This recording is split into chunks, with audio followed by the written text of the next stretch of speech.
Good morning YouTube, my name is Sergeant Foos and today we're going to talk about MDK4 on the WiFi Pineapple MK7.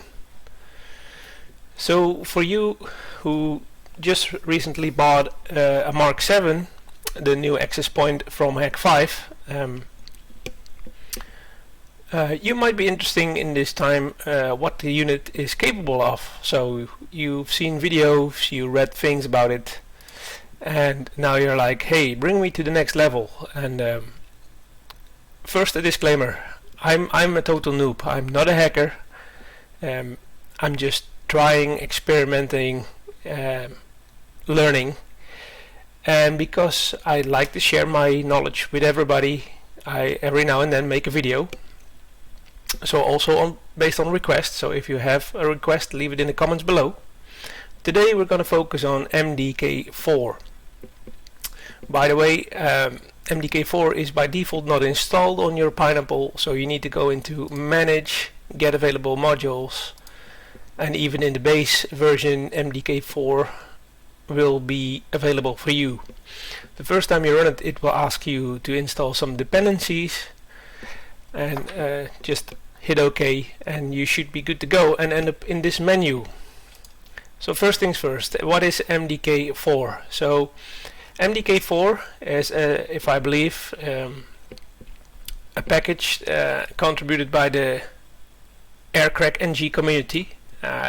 You might know Aircrack NG from the monitor mode on Kali Linux, or maybe you have some experience in the past with using stuff on Linux to do some hacking, and just like me, you at some point decided, hey, I'm gonna buy a MK7 and see what I can do out of the box. So because Hack5 made it easy for us to install this, we don't need all the install procedures and things, but what is interesting is there's a list of attack modes. So MDK4 can do a few things. It can do beacon flooding, fake access points, so it will generate a gigantic list of fake access points. That's just like a funny thing, like a prank. You can put a funny name and spam the entire restaurant with fake access points, and you can even do hey Julie, do you want to marry me, or something funny with that. I don't.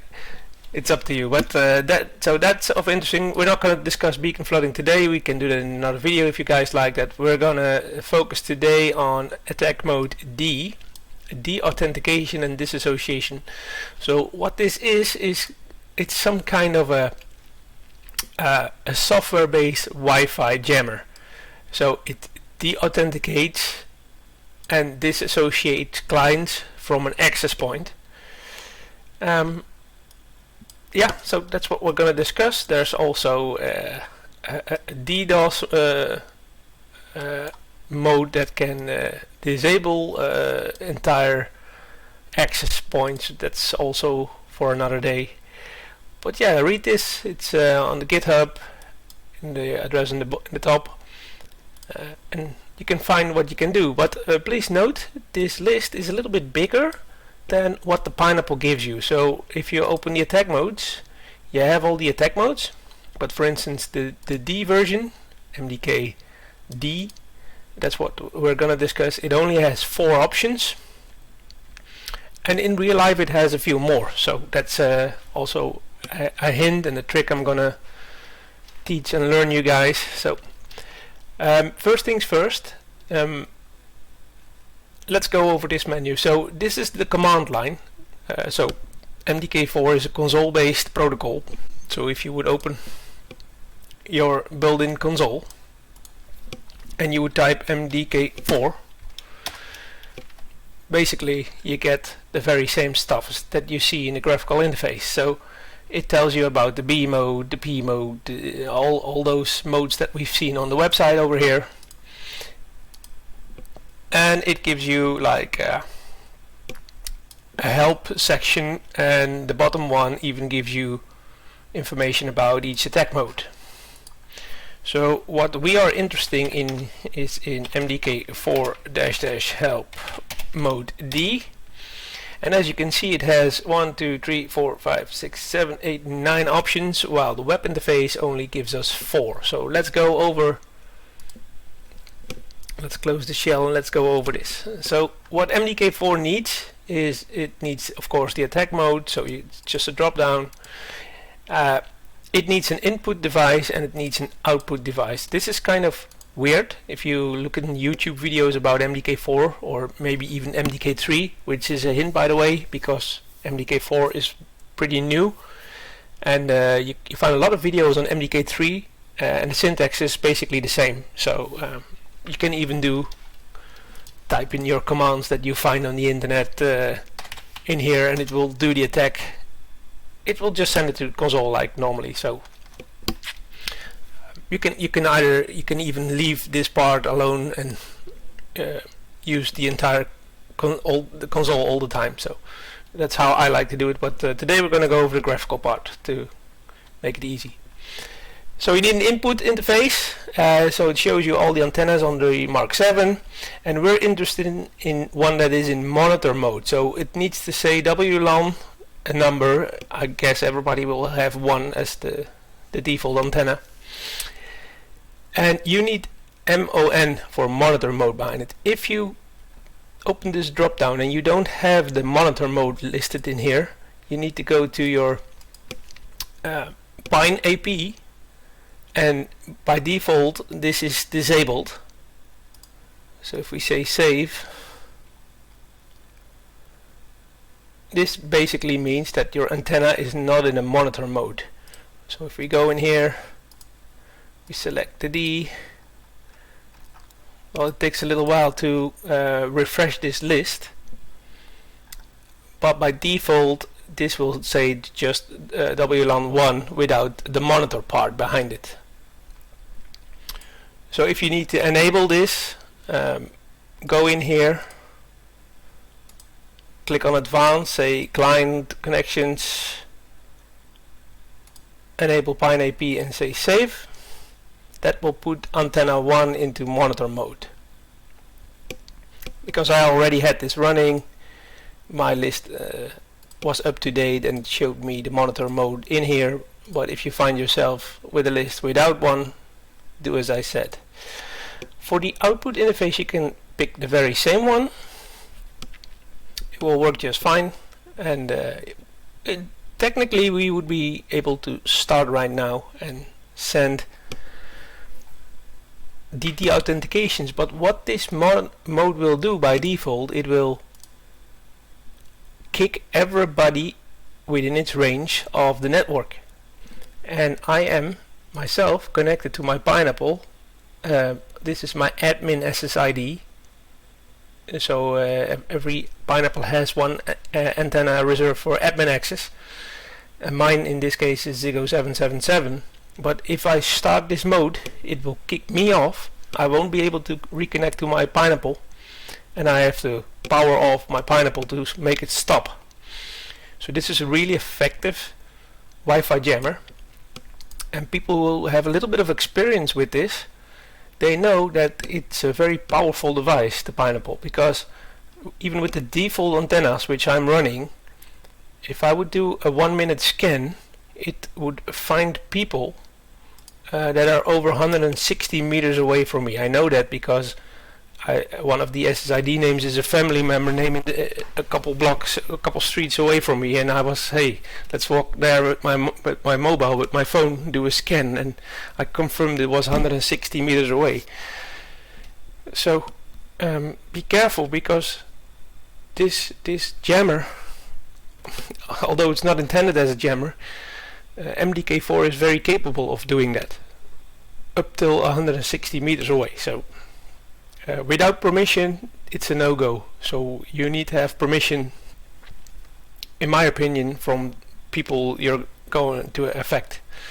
So don't run the MDK4 just by pressing start and leave it going, because yeah, everybody's going to have a very bad day, and you lock yourself out if you're connected over Wi-Fi as well. So what we're going to discuss is, let's leave this list running for a little bit, because we're interested in the associated, because we want to see access points, APs, and we want to see associated.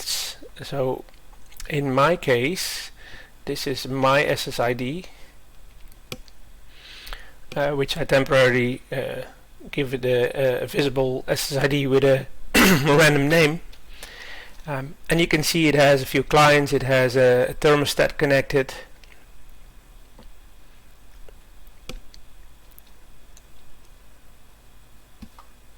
And I don't know what this E2 device is.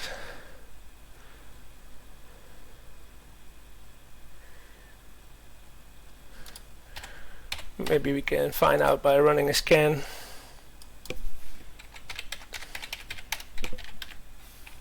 Ooh.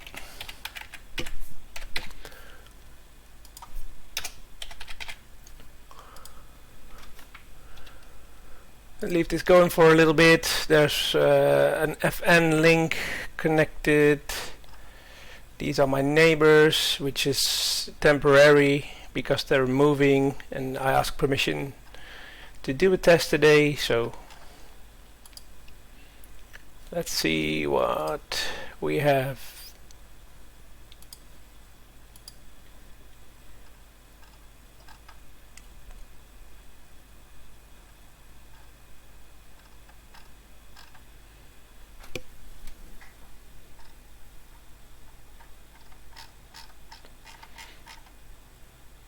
Okay, it must have been disconnected already.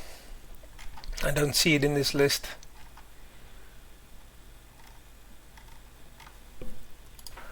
Well, anyway, we don't care. For the purpose of showing you what the module can do, we're going to just pick a random one. So let's say we're going to work with my nest. We're going to kick off my nest. So what you do is you click your access point, and then in the right side you see the MAC address of your access point. We copy that, we put that into a notepad, and then we click on the nest. And now don't be fooled, because this is the access point MAC address and we're interested in the MAC address of the nest thermostat. Alright, now let's jump back into the module. And by the way, if once this is running, you can just jump and hoop between tabs and it will keep running. So I forget that once in a while, and you'll find some devices not connecting on your network, and the reason is that you're still de-authenticating them. So pick the monitor one. Let's go over these options. So you can have a read max from a list that are to be unaffected. So let's say you don't want yourself to be kicked off. You could use this option, make a whitelist, so it asks for a file location. So in modules there's one called cabinet, which is basically a, well, it's like you can browse your Pineapple and go through your folders and see all the files. So I made it a document, just say new file, give it the name .txt, and it ends up in here, and you can put MAC addresses in there. I did the same for blacklist. And in this module you can say read from the blacklist and then say root/.txt, and it will work. So it will read from this list. Although you can tick two boxes, I'm not sure if you can do two at the same time. I think you can. You must make sure to call it blacklist, of course, but as you can see it adds the command, and seems to be working. So you can either work with a whitelist or with a blacklist. So if you're a red team, you go into a client, you ask, hey, what devices you want me to test, pen test, and he will give you a list of all the clients. And so that's where the white and the blacklist comes from. Then there's a speed rate package. So by default it's gonna go on infinity, and that means it's gonna pop out as many the authentication package as possible, as the hardware is capable of. So you have two versions of the new Pineapple. You have the enterprise one with all the fancy antennas on it, with the quad core and the gigabit RAM, and the consumer one, the cheaper one, which I have, has only 265 megabits of RAM, and I believe it's a dual core, or maybe even single. And yeah, so it doesn't have that much power. But what this option is funny for is that, let's say you want to prank your little brother. So he's playing with his Nintendo Switch, and he's doing multiplayer online gaming. You just want to bully him a little bit, or he's watching YouTube on his mobile. You do the scan, you find his device, and you set the speeds and packets. Just give it 1 packet a second, and he will just have very bad internet experience. His phone is going to be kicked off every now and then. His phone is going to reconnect. The video will start playing again, but yeah, he's just going to be very annoyed with this. So this is more like a prank, not like a real life thing.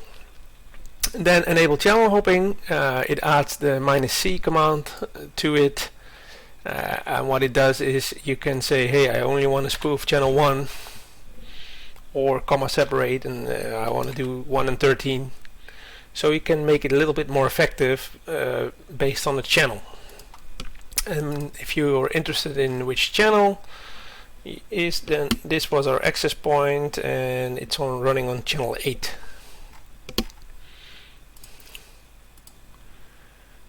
Once this is running, you don't need to do all this. It's gonna do its job pretty well. So let's say 8. And then there's an option missing in this list, which I would really recommend. Well, basically with the whitelist and the blacklist, you could solve it, but we are interested in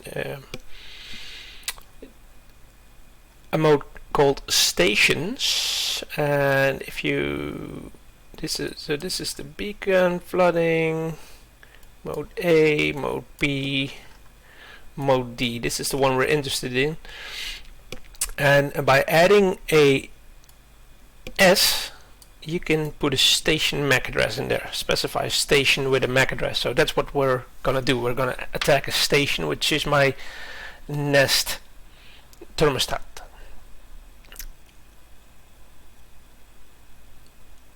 Be aware that this is case sensitive, by the way. So as you can see, the small s is a different function than the capital S. So I made that mistake quite a few times. So we're gonna add -capital S, and then we're gonna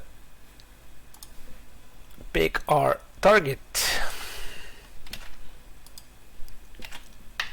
So now it should only attack this specific MAC address on channel 8, by the way.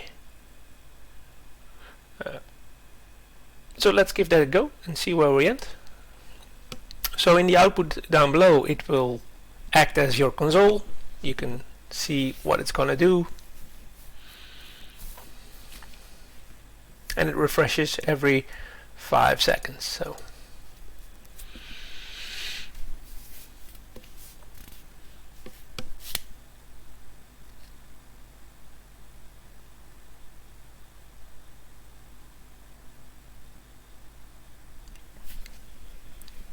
I think it's having a bad day. No, there it goes. So as you can see, 0D20 disconnecting from channel B6DA. So in this, that's funny because as you can see, our scan showed the Nest was on a different access point. So it hopped channel. So that might give us the clue that it might be on a different channel by now. So let's take out the channel, start it again.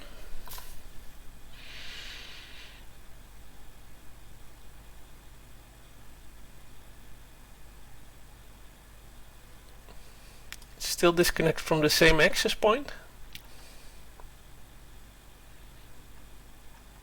And as you can see, it does between 9 packets, 21, so an average of like 10, here a few less, 33 to 30, 45, so yeah, an average of 10 packets a second. Remember that we discussed this packet rate thing, so you get around 10, a little bit more.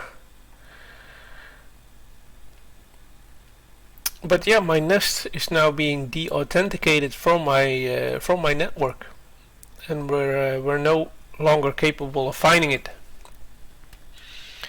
And if I fortunately I forgot to connect my Apple TV to my computer, otherwise I could show you a picture-in-picture of my phone. But I'm trying to reach my my Nest thermostat at the moment with my iPhone, and I'm telling you, it's having a hard time. It says no connection, cannot be found. So this is how the MDK4 works, and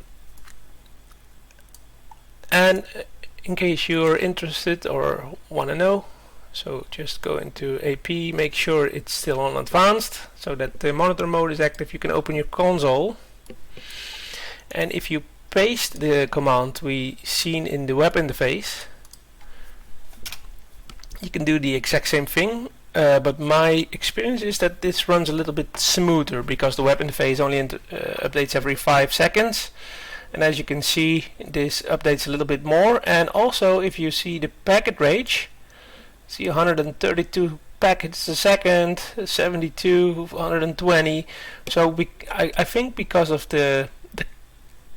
it leaves out the graphical part of the Pineapple, it's doing its job much more effective. So you can see we hit a lot more, and now my phone really struggles with because yeah, it just can't reach it.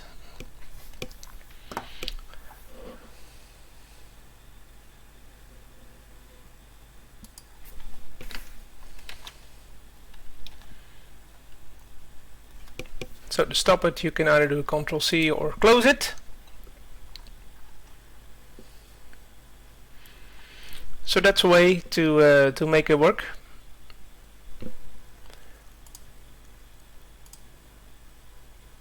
So guys, I hope you enjoyed this video. Yeah, if you want to see more about it, you can quickly do the beacon flooding.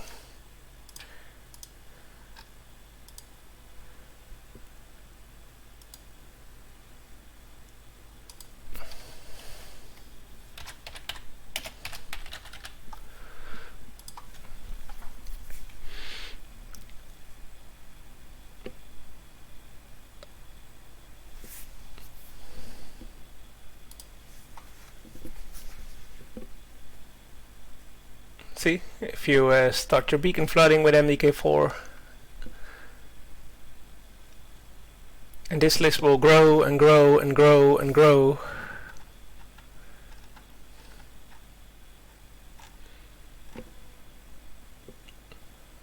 Don't think it likes spaces in there.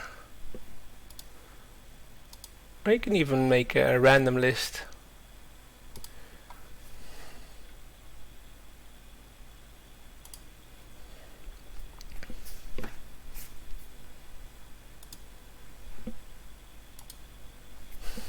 See, then it makes crappy SSIDs, and this list goes on forever. So it's I read stories about doing like 1500 SSIDs. So this is crazy. So the MDK4 module is worth having a look at. It can do DDoS attacks, the authentication, a lot of interesting stuff. So if you want to see more videos about any of the modules, please let me know, and I'm happy to make the video for you guys and show you. I hope you have a great day, and see you later. Thanks.